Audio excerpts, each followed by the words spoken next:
जो दूसरे का अनिष्ट करता है उसे कृमि भक्ष नामक नरक की प्राप्ति होती है। देवता और ब्राह्मण से द्वेष रखने वाला प्राणी लाला भक्ष नरक में जाता है। जो पराई धरोहर का अपहरता है तथा जो बाग बगीचों में आग लगाता है उसे विसर्जन नामक नरक की प्राप्ति होती है। जो मनुष्य असत पात्र से दान देता है तथा असत प्रतिग्रह लेने वाला अयाज्य याजक और जो नक्षत्र से जीविकोपार्जन करता है वह मनुष्य अधः नरक में जाता है।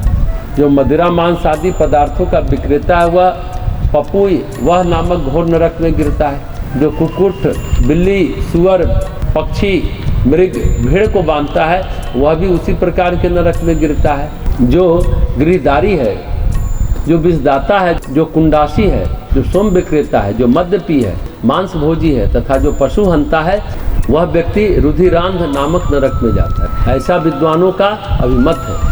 एक ही पंक्ति में बैठे हुए किसी प्राणी को धोखा देकर जो लोग विष खिला देते हैं उन सभी को बिडभुज नामक घोर नरक प्राप्त होता है। मधु निकालने वाला मनुष्य वैतरणी और क्रोधी व्यक्ति मूत्र संज्ञक नामक नरक में जाता है।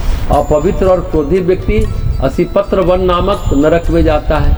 मृगों का शिकार करने वाला व्याध अग्नि ज्वाल नामक नरक में जाता है, जहाँ उसके शरीर को नोच नोच कर कौवे खाते हैं।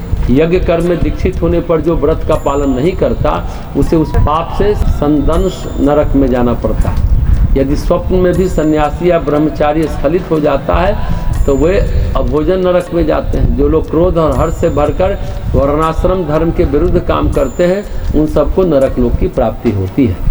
सबसे ऊपर भयंकर गर्मी से संतप्त रौरव नामक नरक है। उसके बाद नीचे अत्यंत दुखदायी महारौरव है। उस नरक से नीचे शीतल और उस नरक के बाद नीचे तामस नरक माना गया। इसी प्रकार बताए गए क्रम से अन्य नरक भी नीचे ही हैं। इन नरक लोकों के अतिरिक्त भी सैकड़ों नरक हैं जिनमें पहुंचकर पापी प्रतिदिन पकता है, जलता है, गलता है, विदीर्ण होता है, चूर्ण किया जाता है, गीला होता है, क्वाथ बनाया जाता है, जलाया जाता है और कहीं वायु से प्रताड़ित किया जाता है। ऐसे नरकों में एक दिन 100 वर्षों के समान होता है। सभी नरकों से भोग भोगने के बाद पापी त्रियक योनि में जाता है। तत्पश्चात उसको कृमि, कीट, पतंग, स्थावर तथा एक खुर वाले गधे की योनि प्राप्त होती है। तदंतर मनुष्य जंगली हाथी आदि की योनियों में जाकर गौ की योनि में पहुंचता है। तो हे गरुड़, गधा, घोड़ा, खच्चर, गौर, मृग, शरभ और चमड़ी, ये 6 योनियाँ एक खुर वाली होती है। इनके अतिरिक्त बहुत सी पापाचार योनियाँ भी हैं जिनमें जीवात्मा को कष्ट भोगना पड़ता है। उन सभी योनियों को पार कर प्राणी मनुष्य योनि में आता है। कुबड़ा, कुत्सित, बामन, चांडाल और पुलकश आदि नर योनियों में जाता है।